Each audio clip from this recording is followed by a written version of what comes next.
Alpha King Damon Ashford slid the divorce papers across his desk and didn't even look up from his ledgers. "Sign them," he said. "Today. I don't have patience for delays." Elena Marsh stared at the parchment that would end 3 years of marriage, 3 years of loving a man who'd apparently decided, somewhere between one sunrise and the next, that she'd become inconvenient. She didn't ask why. She'd learned, over the past 6 months, that asking Damon anything only earned her cold silence or colder excuses. She signed her name at the bottom of the page with a hand that didn't shake, though everything inside her was breaking apart. What Damon didn't know, what she didn't fully know herself, not yet, not until a healer confirmed it 3 weeks later in a village 200 miles from the only home she'd ever known, was that she was carrying his children when she walked out of that palace for the last time. Twins. His twins. 5 years later, Alpha King Damon Ashford would kneel in the dirt of a border village, staring up at 2 children with his own storm blue eyes, and finally understand exactly what his cruelty had cost him. The kingdom of Ashford Hold had been ruled by cold, calculating kings for 6 generations, men who valued strategy over sentiment, who treated marriage as a political instrument rather than a bond of the heart, regardless of what the moon itself decreed. Damon Ashford had been different, once.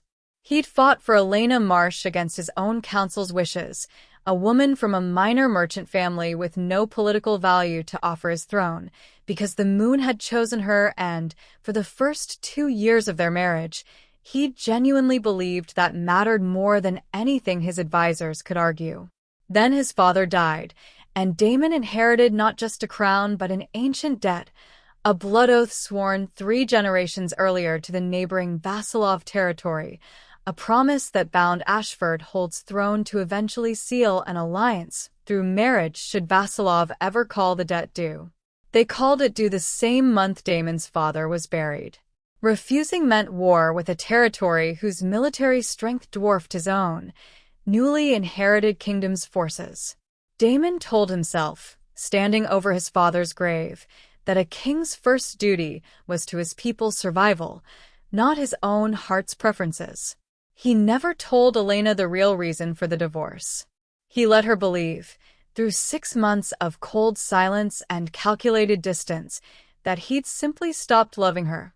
A lie considerably easier to deliver than the truth of a debt he was too ashamed to admit he lacked the strength to refuse.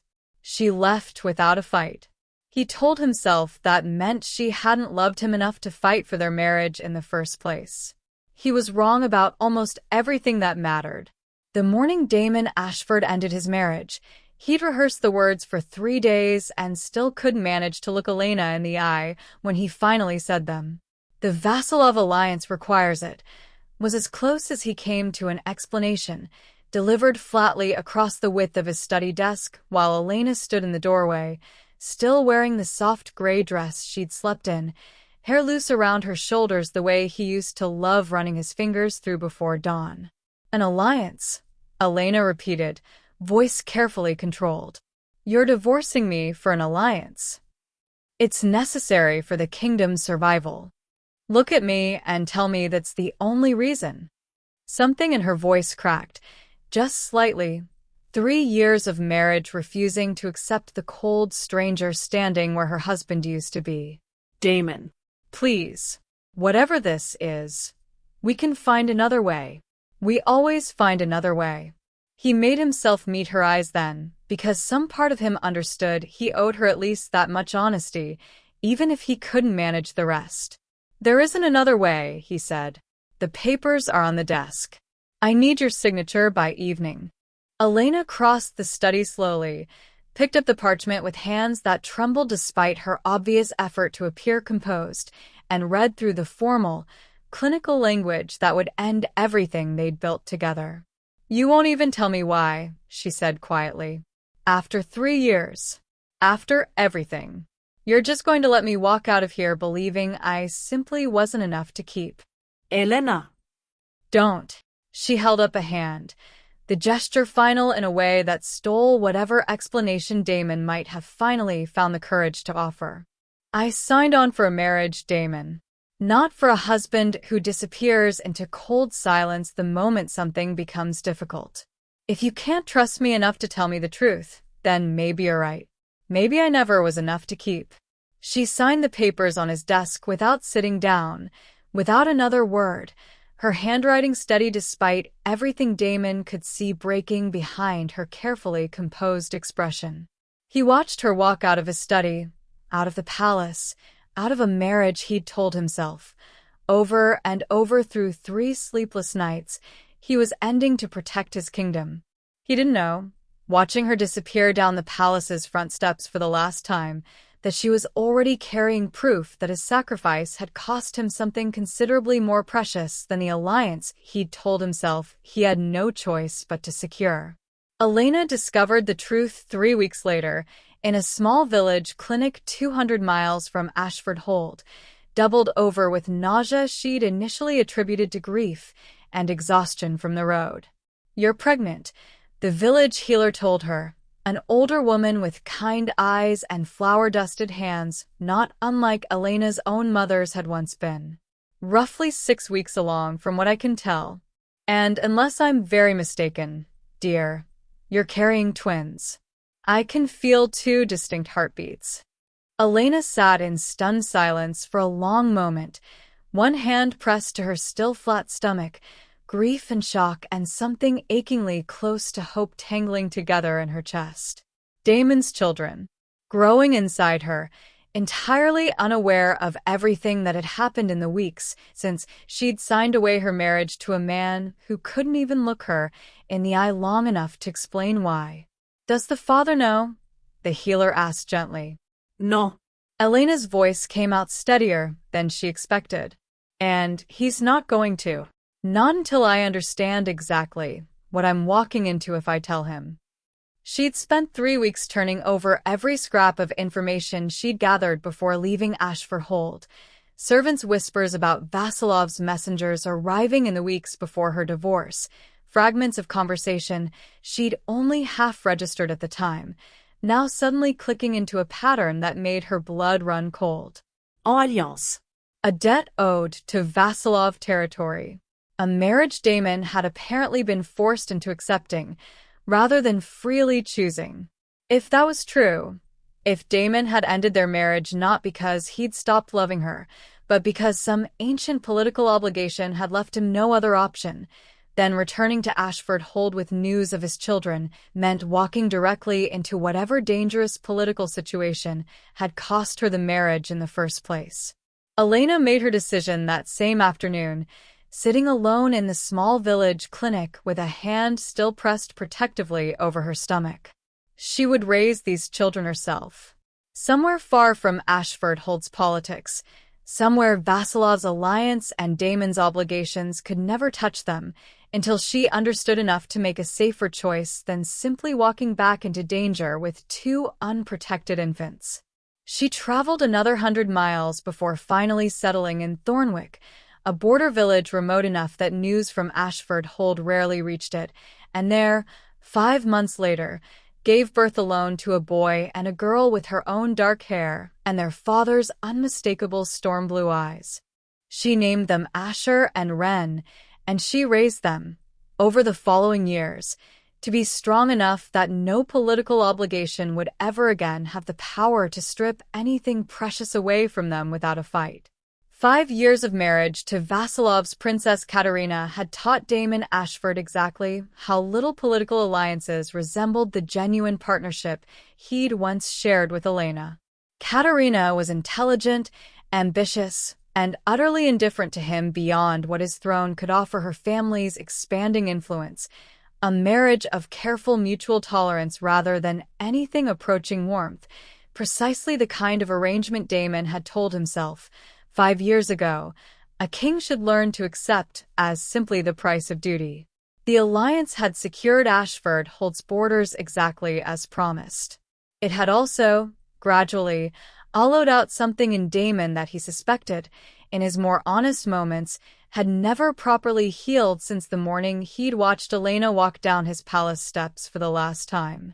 He'd searched for her, in the beginning, quietly, carefully, unwilling to let his counsel know how much the divorce had actually cost him. The trail had gone cold within weeks, Elena having vanished thoroughly enough that Damon eventually convinced himself she'd simply wanted to disappear from a marriage and a husband she was relieved to leave behind. He told himself that story for 5 years. He almost believed it. Then a border dispute in the remote territories near Thornwick required his direct attention, a minor land conflict between two villages that wouldn't normally warrant a king's personal involvement, except that Vasilov's council, eager to expand their influence into Ashford Holt's border regions, had specifically requested Damon's presence to demonstrate the alliance's ongoing strength.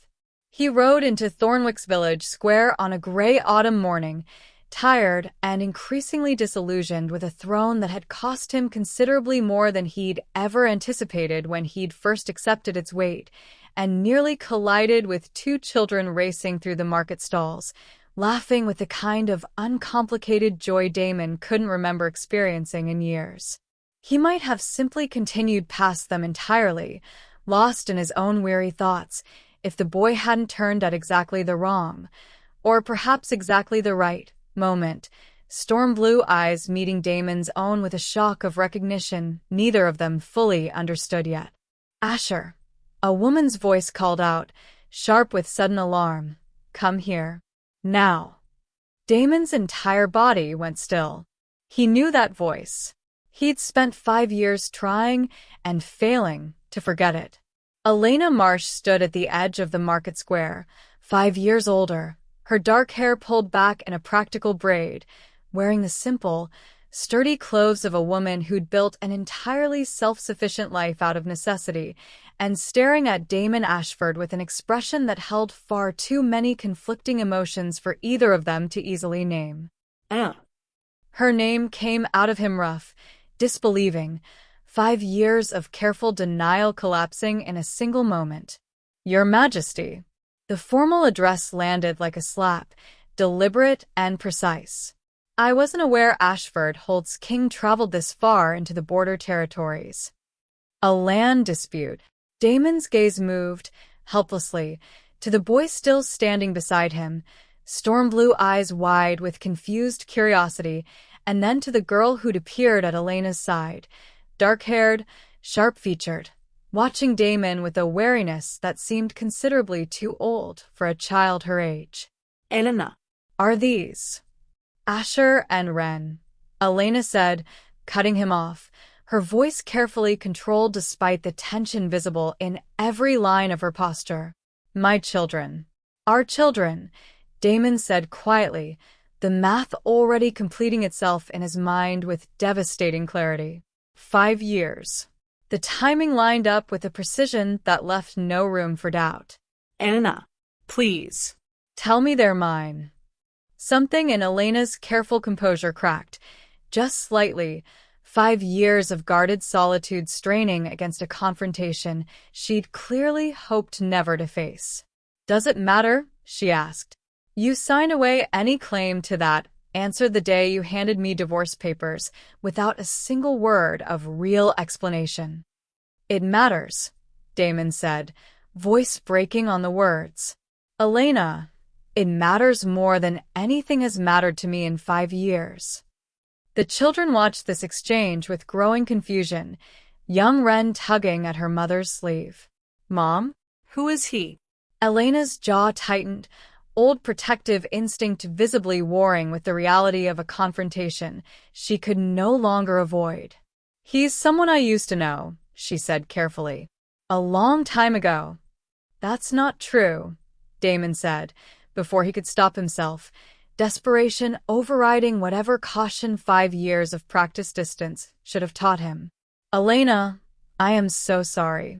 For all of it. For never telling you the truth, for letting you believe you simply weren't enough, for 5 years of pretending I didn't wonder every single day whether I'd made the worst mistake of my entire life." "You didn't just make a mistake, Damon." Elena's voice shook now, 5 years of carefully buried grief finally finding an outlet. "You let me walk out of that palace pregnant with twins, believing my own husband couldn't be bothered to explain why he was ending our marriage. I built an entire life from nothing because you were too much of a coward to simply tell me the truth about Vasilov's alliance." Damon's breath caught. "You knew? About the alliance?" "I pieced it together," Elena said. "Weeks after I left. It didn't change anything by then. I'd already decided I couldn't risk raising your children somewhere Vasilov's political ambitions might eventually reach them." Around them, the village market had gone quiet, curious onlookers sensing the weight of a confrontation considerably more significant than they'd initially understood. "I need to know them," Damon said quietly. "Elena, whatever you think of me now, whatever I deserve after everything I put you through, please, let me at least try to know my own children." Elena studied him for a long, unbearable moment, old hurt and cautious hope tangling together behind her carefully guarded expression. "That's not a decision I can make quickly," she said finally. "Not after everything. But I won't pretend they don't deserve the chance to know their father if you're actually serious about earning that properly this time. No more secrets. No more cowardice." "I swear it," Damon said. "Whatever it takes." Elena's gaze moved to her children, watching this exchange with wide, uncertain eyes, and something in her expression softened, just slightly, toward the beginning of a reconciliation neither of them yet fully understood the shape of. Damon extended his stay in Thornwick by a week, officially to oversee the land dispute resolution, unofficially to spend every possible hour proving to Elena and to two cautious, uncertain children that his interest in their lives was genuine rather than another political calculation. It was on the fifth evening, after Asher and Wren had finally, gradually warmed enough to show him their favorite fishing spot along the village's narrow river, that Elena finally allowed Damon into her small cottage to talk properly, without an audience of curious villagers or wary children hovering nearby. "Tell me the truth," she said, settling across from him at her kitchen table. "All of it. About Vasilov. About why you really ended our marriage." Damon told her everything. The blood oath his grandfather had sworn generations earlier, the debt called due the same month his father died, the impossible choice between refusing an alliance that would have meant war with a territory Ashford Hold couldn't hope to survive, or ending a marriage that had, until that point, been the one genuinely happy thing in his entire life. "I told myself I was protecting the kingdom," he said. "I still believe that was technically true. But watching you sign those papers, watching you walk away believing I'd simply stopped loving you, I understood, even then, that I was choosing the coward's path. I could have told you the truth. I could have found some way to fight the obligation, or at least let you make an informed choice about what staying would actually cost you. Instead, I let you believe a lie because it was easier than admitting how powerless I actually felt." Elena absorbed this, old grief finally finding context that, while it didn't erase the pain, at least reframed it into something she could finally, fully understand. "And the marriage to Katerina?" she asked. 5 years later. "Is it?" "A political arrangement," Damon said. "Nothing more. We share a throne, and very little else. I won't pretend that makes what I did to you acceptable, Elena. But I want you to understand clearly, nothing about my feelings for you ever actually changed. I simply convinced myself for 5 years that admitting otherwise would only make the guilt harder to carry." Elena was quiet for a long moment, processing 5 years of grief, now recontextualized by a truth considerably more complicated than simple abandonment. "I'm not the same woman you divorced," she said finally. "I spent 5 years building something entirely my own, out of nothing because I had no other choice. I won't simply fold back into whoever I used to be, Damon, regardless of how genuinely sorry you are." "I don't want you to," Damon said. "I want the chance to know exactly who you've become instead. And I want the chance to actually know my children properly patiently, without any of the secrets or cowardice that cost us these 5 years in the first place. Elena studied him carefully, weighing 5 years of hard-won independence against the cautious, fragile possibility of something worth rebuilding.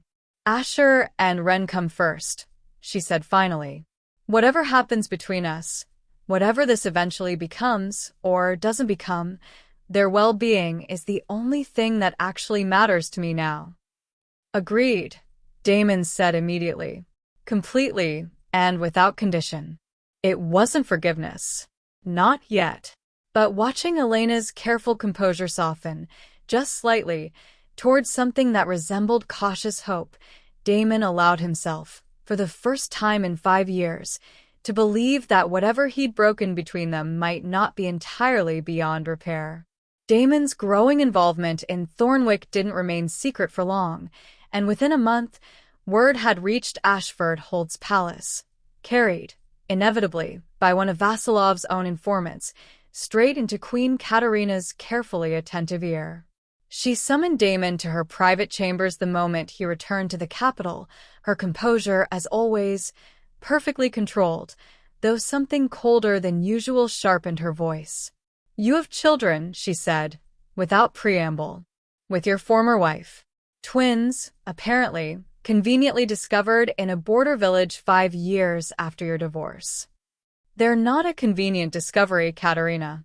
They're my children." "They're a political liability," Katerina corrected coldly. "True-born heirs from a marriage that predates our alliance carry legitimate claim to Ashford Holt's throne, Damon, a claim that could unravel everything my family's alliance secured, should either child eventually contest your current heir's legitimacy." Damon's jaw tightened. "I have no intention of using my children as political instruments, Katerina. Nor do I intend to abandon them a second time simply because their existence complicates your family's political ambitions." "Their existence complicates considerably more than my family's ambitions," Katerina said, something genuinely dangerous entering her carefully controlled voice. "Vasilov's council will not simply accept a legitimate rival claim quietly, Damon. You understand what that means for the stability of an alliance that took 5 years and considerable political capital to secure." "Are you threatening my children?" "I'm warning you," Katerina said, "that my family did not sacrifice 5 years of careful political maneuvering to watch it unravel because you've suddenly rediscovered a conscience regarding a woman you divorced for entirely justified political reasons. Manage this situation carefully, Damon, or I promise you, my family will manage it for you, and I doubt you'll find their methods nearly as gentle as mine." The threat, delivered with Katerina's characteristic cold precision, settled into Damon's chest like ice water.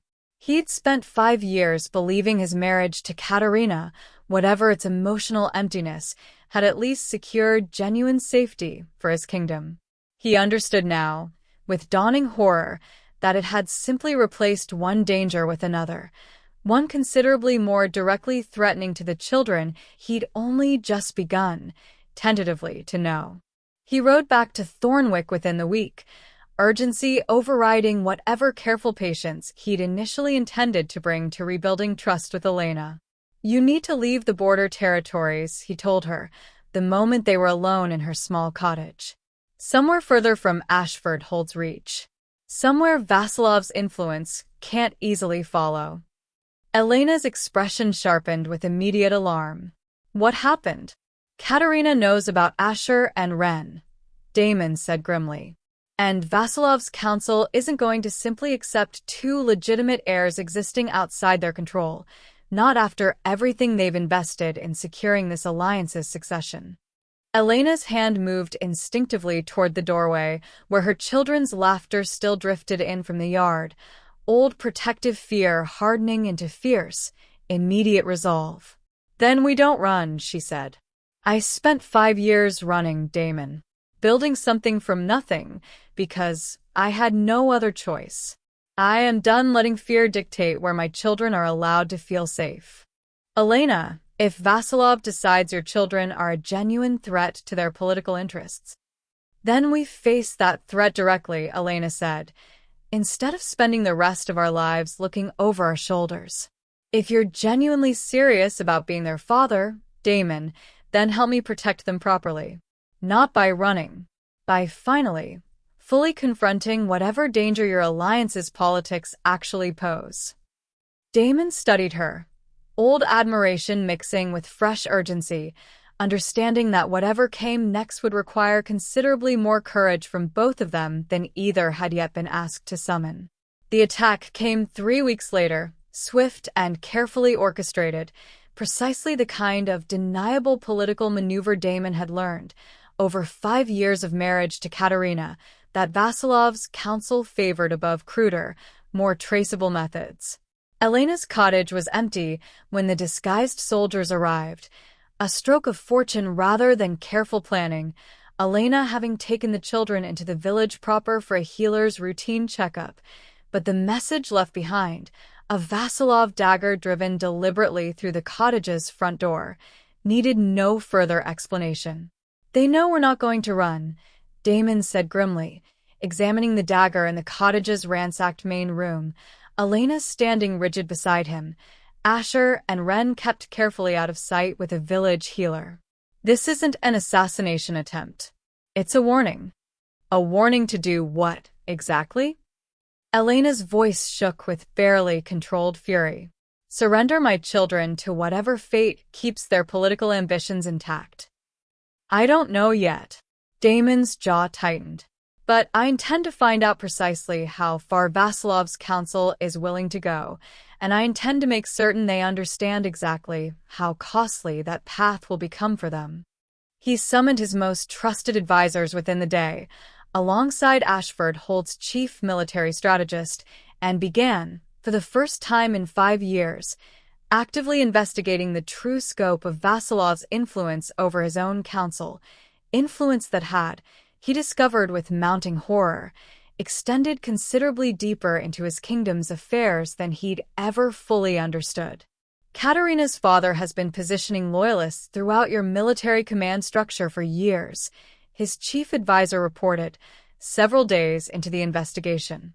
"Quietly, patiently, exactly the kind of long-term strategic maneuvering that suggests they always intended eventual, complete control over Ashford Holt's throne, alliance or otherwise." Damon absorbed this with growing, cold clarity. The marriage was never simply about securing an alliance. It was always a slow-motion conquest. "It would appear so, Your Majesty." Elena, present for the strategy discussion at Damon's insistence, watched this revelation land with grim satisfaction rather than surprise. "I told you, that first night in the archive of grief you'd built for yourself. You didn't just lose a marriage to duty, Damon. You handed your entire kingdom's future to people who never intended to honor the spirit of that alliance in good faith." "Then we take it back," Damon said, something hardening in his voice that Elena recognized, distantly, as the man she'd once fallen in love with, decisive, protective, finally willing to fight rather than simply endure whatever cost duty demanded. Properly this time, with evidence, with genuine allies, and with considerably more courage than I managed to summon 5 years ago. He turned to his chief advisor. "I want a full accounting of every Vasilov loyalist within our command structure, documented and verified. I want our border territories reinforced immediately, particularly around Thornwick. And I want formal correspondence drafted to every allied kingdom that's watched Vasilov's influence expand these past 5 years with growing unease, because I suspect Ashford Hold isn't the only territory that's underestimated exactly how far their ambitions actually extend." Elena watched him work with fierce, focused intensity for the following hours, old hurt slowly giving way to something that looked, increasingly, like genuine respect for the king he was finally, belatedly becoming. The weeks that followed brought a flurry of careful, urgent diplomacy, Damon reaching out to allied territories that had, over 5 years, grown increasingly wary of Vasilov's expanding influence, but lacked sufficient individual strength to challenge it directly. The evidence Damon's investigation had uncovered: years of quiet infiltration, loyalists strategically positioned throughout multiple kingdoms' military structures, a clear pattern suggesting Vasilov's ambitions extended considerably beyond a single alliance with Ashford Hold, proved damning enough that 3 neighboring territories agreed, cautiously, to a coordinated response. Elena remained closely involved throughout, her practical insight into border territories and her own hard-won understanding of Vasilov's methods proving invaluable to the growing coalition strategy. "You've changed," Damon observed one evening, finding her reviewing troop deployment maps with the same focused competence she brought to everything since their reunion. "5 years ago, you were a merchant's daughter who'd never once concerned herself with military strategy."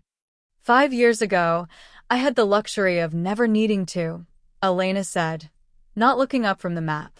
"Raising twins alone in a border village teaches you considerably more about self-sufficiency and strategic thinking than palace life ever demanded."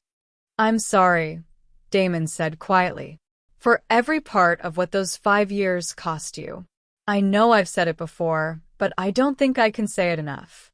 Elena finally looked up, something softer than the careful distance she'd maintained since their reunion flickering behind her expression. "I know. And I believe you, Damon. I want you to understand that clearly. But belief and full forgiveness aren't quite the same thing yet. I'm working on it. Watching you actually fight for something, rather than simply accepting whatever duty demands, helps considerably." "Is there anything else that would help?" Damon asked, something hopeful entering his voice. Elena considered this, old caution warring visibly with the growing warmth she'd been fighting against for weeks. "Time," she said finally, "and continued proof that this version of you, the one willing to fight, to be honest, to actually choose us even when it's difficult, isn't simply a temporary response to crisis." "I intend to be exactly this version of myself," Damon said, "for the rest of my life, crisis or otherwise." Before Elena could respond, urgent footsteps sounded in the corridor outside, one of Damon's scouts arriving with news that shattered whatever fragile peace their conversation had briefly built. "Your Majesty," the scout said, breathless, "Vasilov's forces are mobilizing along the eastern border. Queen Katerina has formally requested an emergency council session. She's demanding you surrender custody of the twins to Vasilov's protection, citing threats to their safety from what she's calling rebellious factions within Ashford Hold." Damon's blood ran cold. "She's using the coalition I've built as justification to claim my children directly." "It would appear so, Your Majesty." "They're not illegitimate," Elena said, stepping forward before Damon could respond, her voice steady despite the weight of 200 watching eyes. "Asher and Ren are true-born heirs of a legally recognized marriage that predates whatever alliance your family subsequently forced upon this kingdom through political blackmail. I have never once asked for anything from Ashford Hold's throne on their behalf. I am asking now, before this entire court, for one thing only: the right to raise my own children safely, free from any political ambition that would use them as instruments rather than see them as the innocent children they actually are." The hall fell into stunned silence, several nobles exchanging pointed glances, clearly recalculating their understanding of exactly how far Vasilov's alliance had actually reached into Ashford Hold's sovereignty these past 5 years. Katerina's composure finally cracked fully. "You would risk this kingdom's entire alliance, its security, for a woman you divorced years ago and 2 children who have no formal political standing." "They have every standing that matters," Damon said, rising from his throne, voice hardening into something the assembled court hadn't heard from their king in years. "I made a grave mistake 5 years ago, choosing what I believed was duty over the people who actually deserved my loyalty. I do not intend to repeat that mistake today, regardless of what it costs Ashford Hold's alliance with Vasilov." He turned to address the full council directly. "This court has evidence, now fully documented, of deliberate infiltration and political manipulation extending years beyond the original terms of our alliance. I am formally dissolving that alliance, effective immediately, and I am inviting this council to review the evidence themselves before rendering judgment on whatever consequences Vasilov's actions warrant. Katerina rose sharply, fury finally breaking through her careful composure entirely. You cannot simply dissolve an alliance my family has spent 5 years building. I can, Damon said. And I am. Ashford Holt's throne does not belong to Vasilov's ambitions, Katerina. It never should have, and I intend to spend whatever years remain of my reign correcting that mistake, starting with today. The council chamber erupted into urgent debate, but beneath the chaos, Damon crossed to where Elena stood with their children, and for the first time since that terrible morning 5 years ago, reached for her hand in front of an entire watching court, not as a political gesture, but as an unmistakable, public declaration of exactly where his loyalty truly belonged. The following weeks brought chaos to Ashford Holt's court, Vasilov's envoy departing within days under formal protest, Katerina's own position growing increasingly untenable as the coalition Damon had built pressed forward with mounting evidence of her family's years-long infiltration campaign. The Allied territories, once cautiously supportive of Damon's coalition, moved swiftly once the full scope of Vasilov's ambitions became undeniable, a coordinated diplomatic and, when necessary, military response that isolated Vasilov's influence far more thoroughly than Damon had initially dared hope. Katerina herself departed Ashford Holt a month later, the marriage formally dissolved by mutual, if considerably strained, agreement, her family's political standing severely weakened by a scheme too thoroughly exposed to salvage. I never loved you, she told Damon, in their final conversation before her departure, something almost like genuine regret beneath her usual cold composure. I want you to understand that clearly, so you don't waste any guilt on a marriage that was never anything beyond political strategy for either of us. But I will say this. Watching you finally fight for something genuine, these past weeks, I understood exactly what my family's alliance actually cost you. I hope whatever you rebuild with her proves worth everything it took to get there. It was, perhaps, the most honest thing Katerina had ever said to him. With Vasilov's influence dismantled and Ashford Holt's borders finally, genuinely secure, Damon turned his full attention toward the considerably more difficult work of rebuilding what mattered most, a relationship with Elena and their children built on the patient honesty he'd failed to offer 5 years earlier. He moved Elena and the twins into the palace, not as an immediate reconciliation but as a practical necessity given the ongoing political instability, giving them their own wing entirely separate from his own quarters, exactly as Elena had cautiously requested. Asher and Ren, gradually, began to trust the strange new reality of a father who actually showed up for meals, for bedtime stories, for the countless small, unglamorous moments of parenting that Damon had missed during 5 lost years and was determined never to miss again. Do you think Mom will ever really forgive you? Ren asked him bluntly one evening, with the particular directness Damon had learned, over the past months, was entirely characteristic of his daughter. I don't know, Damon admitted honestly. I hope so, but I think forgiveness like that has to be earned slowly, through actions rather than simply asked for through words. I intend to keep earning it, for as long as it takes. Ren studied him with an assessment considerably older than her years. That's a good answer, she said finally. Mom says the right answer is usually the honest one, even when it's harder to give. Your mother, Damon said, is considerably wiser than I've given her credit for throughout most of my life. I know, Ren said, with the simple, devastating confidence of a child who'd spent 5 years watching her mother build an entire life through sheer determination and hard-won wisdom. Everybody knows that except you, apparently. You're just figuring it out kind of late.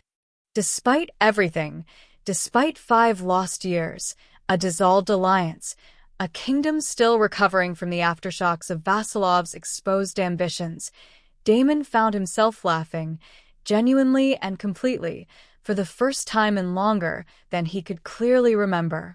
Winter settled over Ashford Hold, and with it came a slower, more deliberate rhythm to Damon and Elena's rebuilding.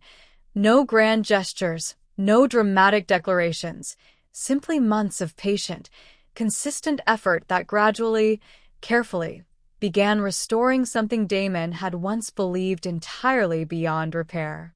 He learned Elena's new rhythms, the practical competence she'd built through 5 years of independent survival, the way she now approached every decision with a caution that hadn't existed before their divorce, hard-won and, Damon understood, entirely justified. "I used to trust easily," Elena told him one evening, both of them sitting by the fire in her private sitting room while Asher and Wren slept soundly in the adjoining chamber. "Before everything, I gave you my whole heart without a second thought, because that's simply who I was. And now I've learned that trust has to be earned continuously, not simply given once and assumed permanent." She studied him carefully in the firelight. "You've been earning it these past months. I want you to know that clearly. But I also need you to understand, I'm not the same woman who signed those papers without a fight 5 years ago. If I choose to trust you again, fully, it will be because I've decided you're worth that trust, not because the mate bond simply demands it." "I wouldn't want it any other way," Damon said. "I spent 5 years learning exactly how much damage a marriage built on unquestioned duty can cause. I have no interest in rebuilding something between us that isn't genuinely, freely chosen by both of us." Elena was quiet for a long moment, watching the fire, old caution slowly giving way to something warmer. "I think," she said finally, "I'm ready to try. Properly this time. Not because of the twins or the alliance or anything beyond simply choosing you, the way I should have been able to trust you'd choose me 5 years ago." Damon reached for her hand, and this time, when Elena didn't pull away, something in his chest that had ached hollow for 5 long years finally, gradually began to heal. "I love you," he said quietly. "I never stopped, not for a single day of those 5 years, whatever cowardice kept me from admitting it properly at the time." "I love you too," Elena said, and the words, 5 years in the making, settled into the quiet winter evening like the beginning of something neither of them was willing to lose again. They married again the following spring, in a ceremony considerably smaller and more intimate than Damon's previous royal weddings. No grand political alliance to celebrate, no calculated diplomatic optics to manage, simply a genuine reunion witnessed by the people who'd actually earned the right to celebrate it. Asher and Wren, now 6 years old, insisted on formal roles in the ceremony, Asher solemnly carrying the ceremonial rings on a small velvet cushion, Wren scattering flower petals with the same fierce determination she brought to everything, occasionally pausing to fix her tiny formal dress with visible impatience. The moon priestess bound them beneath the same kind of moonlit ceremony that had joined them the first time, 7 years earlier, except this time, watching Damon's face as he spoke his vows, Elena saw none of the careful political calculation that had unknowingly always lingered beneath even their happiest early years together. "I promise," Damon said, "to choose honesty over convenience always. To choose you and our children over duty whenever those things conflict. And to spend the rest of my life proving that the man who let you walk away 5 years ago no longer exists, not because circumstances forced him to change, but because loving you and our children properly finally taught him who he actually wanted to be." Elena, tears bright in her eyes, found herself smiling in a way that felt, for the first time in years, entirely uncomplicated. "I promise," she said, "to trust the version of you standing before me now, built through 5 years of hard-won growth rather than the easy comfort of never being tested. And I promise our children will never again grow up wondering whether their parents' love was strong enough to survive difficulty, because we're finally, both of us, strong enough to choose each other properly, every single day. The kiss that sealed their renewed vows drew genuine, joyful cheers from the small gathered crowd. Village friends from Thornwick, loyal allies from the coalition that had helped dismantle Vasilov's ambitions, and two children watching their parents with the particular satisfaction of witnessing a happy ending they'd never quite dared hope for. 2 years later, Ashford Holt had become a kingdom considerably different from the one Damon had inherited, its borders secured not through fear-driven alliances, but through genuine, mutually respectful partnerships with neighboring territories who'd watched Damon's transformation with growing admiration. Elena had established a formal council seat for herself, advising on border territory relations with the same practical wisdom that had once helped her survive 5 years of independent hardship, her insight proving invaluable to a kingdom determined never again to repeat the mistakes that had nearly cost it everything. Asher and Wren, now 8 years old, had grown into confident, curious children utterly secure in the knowledge of how deeply both their parents loved them, Asher showing an early aptitude for diplomatic strategy that delighted his father's advisors, Wren developing her mother's fierce, practical competence alongside a healer's gift that reminded Elena, warmly, of the village healer who'd first confirmed her pregnancy all those years ago. On the anniversary of their second wedding, Damon and Elena stood together on the same palace balcony where, years earlier, Elena had once watched him walk away from a marriage he'd claimed no longer mattered to him. "Any regrets?"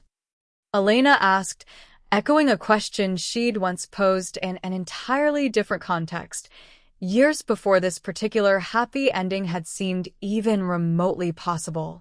"Only the 5 years we lost," Damon said, pulling her close. "But I've stopped letting that regret define what we've built since. We took something broken beyond what I believed possible, and we rebuilt it into something considerably stronger than what existed before. I wouldn't trade that hard-won strength for an easier path, even if one had been available to us." Elena rested her head against his shoulder, watching their children race across the palace gardens below, a kingdom finally at peace stretching out around them in every direction. "Neither would I," she said. "We built something real, Damon. Not because it was easy, but because we finally, both of us, learned exactly what it means to choose each other properly every single day, regardless of what duty or fear might otherwise demand."